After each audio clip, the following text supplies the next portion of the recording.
Naam, karibu tena mtazamaji, ni kupasha yale ambayo yanajiri katika nyanja za kisiasa na katika mitandao ya kijamii humu nchini Tanzania. Ripoti zinazoenea mitandaoni jioni hii ni kwamba hatimaye Tundu Lissu azungumza makali kuhusiana na utekaji nyara wa Humphrey Polepole, aonyesha kufadhaishwa na kukasirishwa na tukio hilo la kutisha, atuma ujumbe akiwa gerezani au kutoka mahakamani kwa Watanzania wote. Jiunge nami ni kupasha ripoti hizi nzima kuhusu aliyoyasema Tundu Lissu kuhusiana na utekaji nyara wa Humphrey Polepole. Kabla ni kupashe, chukua sekunde yako moja kubonyeza alama ya like, kisha bonyeza neno subscribe na alama ya kengele chini ya video hii, kabla ni kutaarifu ripoti hizi kwa kina na kwa undani zaidi. Takriban zaidi ya wiki moja imepita tangu utekaji nyara wa kutisha wa Humphrey Polepole. Wanasiasa na vigogo wakuu serikalini wamekuwa wakilizungumzia swala hili, kila mmoja akitoa madai yake, lakini Tundu Lissu Watanzania walikuwa wanasubiria uweze kuzungumza, na hatimaye leo jijini Dar es Salaam, ikiwa ni Oktoba tarehe 15 mwaka 2025, mwenyekiti wa chama hicho cha Chadema ameweza kuzungumza. Mwenyekiti wa chama cha Demokrasia na Maendeleo Chadema, Tundu Lissu leo ameibua maswali mazito na kuhuzunisha mahakamani au gerezani kuhusu kutoweka kwa aliyekuwa balozi Humphrey Polepole ambaye ametoweka tangu Oktoba tarehe 6 katika hali ya kutatanisha mwaka huu. Kutafakari kwake alipokuwa akipinga ukimya wa mamlaka, Tundu Lissu alitaka ufafanuzi juu ya hatima ya mtu ambaye mara moja alikuwa na mizizi ndani ya uanzishwaji wa kisiasa. Akiwa mbele ya jopo la majaji mahakamani bila woga, Tundu Lissu aliuliza au kuhoji hatua au kutochukuliwa hatua kwa vyombo vya sheria kuhusu kutoweka kwa Humphrey Polepole. Tundu Lissu alidai kujua ikiwa mamlaka ilikuwa imefanya maendeleo yoyote katika kumtafuta mwanadiplomasia huyo wa zamani au kubaini wale ambao huenda walisababisha kutekwa nyara kwake. Sauti ya Tundu Lissu ilibeba udharura na hasira, ikisisitiza kwamba ukimya kutoka kwa walio madarakani au serikalini unahatarisha hali ya kawaida ya hofu katika taifa linalojivunia amani na haki. Kiongozi huyo wa Chadema alizidi kushinikiza kupata majibu, akiuliza iwapo serikali imeanza jitihada za dhati za kumtafuta balozi Humphrey Polepole ambaye alitumikia Tanzania kwa uaminifu kama kiongozi wa umma na mwanachama wa muda mrefu wa Chama cha Mapinduzi CCM. Tundu Lissu alipendekeza kutoweka kwa Polepole kwa kutisha kuliwakilisha historia ya hatari, kwamba hata wale waliowahi kushikilia nyadhifa ndani ya CCM za ushawishi hawakuwa salama tena. Matamshi yake alizua hofu katika chumba cha mahakama, huku akihusisha swala hilo sio tu na hatima ya mtu mmoja, bali na hali pana ya uwajibikaji wa kitaifa. Wakati wa uwasilishaji wake, Tundu Lissu alifananisha tukio la kuogofya la Humphrey Polepole na kesi ya awali iliyokuwa ikimkabili mzee Ali Kibao ambaye inasemekana alitekwa nyara mchana kweupe na baadaye kukutwa amefariki dunia katika mazingira ya kikatili. Tundu Lissu alisema kuwa matukio kama haya yanazua hali ya kutia wasiwasi, ambapo wale waliotoweka hawakupatikana mara chache na karibu haki haipatikani kamwe. Alisema kutoweka kwa Humphrey Polepole kwa kutisha sasa ni ukumbusho mwingine wa giza, kwamba mzunguko wa kutokujali unazidi kuongezeka nchini Tanzania. Moja ya nyakati zenye nguvu zaidi ni pale Tundu Lissu alipoonyesha kusikitishwa na kuendelea kukaa kimya kwa Rais Samia Suluhu Hassan kuhusu kutoweka kwa Humphrey Polepole.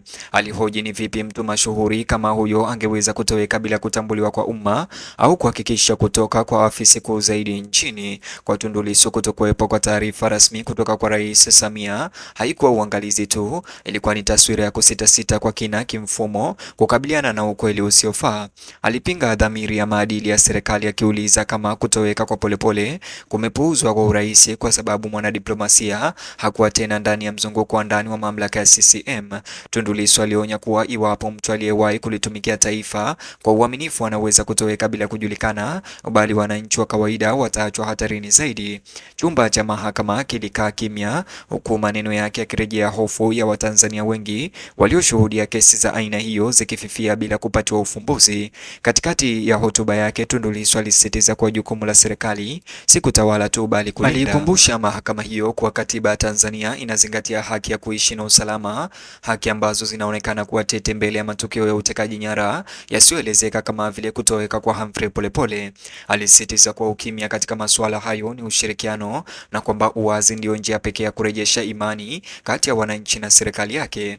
Wakati huo huo, mitandao ya kijamii imepamba moto na mijadala kuhusu kutoweka kwa Polepole, huku maelfu ya Watanzania wakielezea kusikitishwa na hasira zao na ongezeko la kesi ambazo hazijatatuliwa.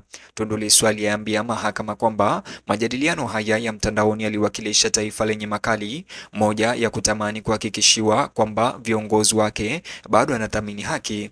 Alizitaka mamlaka hizo kutoa majibu kabla ya uvumi wa umma kuingia katika hali ya kutoaminiana na kugawanyika. Wachambuzi waliofuatilia kesi hiyo walipendekeza kuwa hatua ya Tundu Lissu inaweza kuishinikiza serikali hatimaye kushughulikia suala hilo. Walisema kwamba kutoweka kwa Polepole kwa kutisha haikuwa hadithi ya kisiasa tu, bali ni jambo ambalo linakata moyo wa kidemokrasia ya Tanzania na haki za binadamu nchini.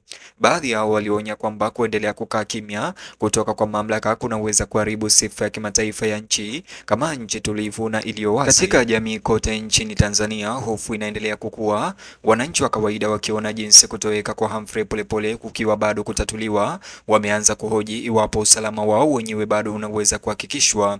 Kauli ya Tundu Lissu leo, wengi wanasema zilivuta hisia za wasiwasi wa kitaifa, hofu kwamba utawala wa sheria unaweza kupotea katika vivuli vya utekaji nyara na ukimya wa serikali. Hadi mwisho wa kikao hicho, Tundu Lissu alikuwa amefanikiwa kulazimisha kutoweka kwa Humphrey Polepole kwenye fahamu za umma na mahakama.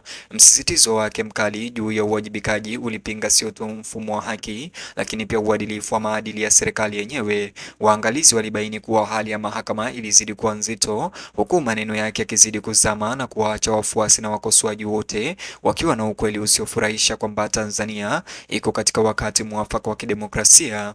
Wakati taifa sasa likisubiri majibu rasmi, wito wa Tundu Lissu wa kutaka ukweli kutoka kwa Samia Suluhu unasikika zaidi ya ukumbi wa mahakama, ikiwa kutoweka kwa Humphrey Polepole kwa kutisha kutawahi kuelezwa kikamilifu. Masaa machache baada ya hotuba hii ya Tundu Lissu mahakamani, shinikizo limeendelea kuongezeka kwa serikali ya Tanzania kutoa taarifa ya wazi kuhusu hali ya kutekwa nyara kwa Humphrey Polepole. Mashirika ya kiraia, mashirika kutetea haki za binadamu na wanachama wa jumuiya ya wanadiplomasia wamejiunga na wito huo, wakihimiza uwazi na hatua za haraka. Wengi wao wanahoji kuwa jinsi serikali inavyoshughulikia kesi hii itatumika kama kipimo cha kutosheleza kujitolea kwake kwa haki, demokrasia na ulinzi wa raia wote, bila kujali mfungamano wa kisiasa au uaminifu wa zamani. Kuongezeka kwa mahitaji ya majibu kunasisitiza jinsi kutoweka kwa Polepole kulivyosumbua dhamira ya Tanzania.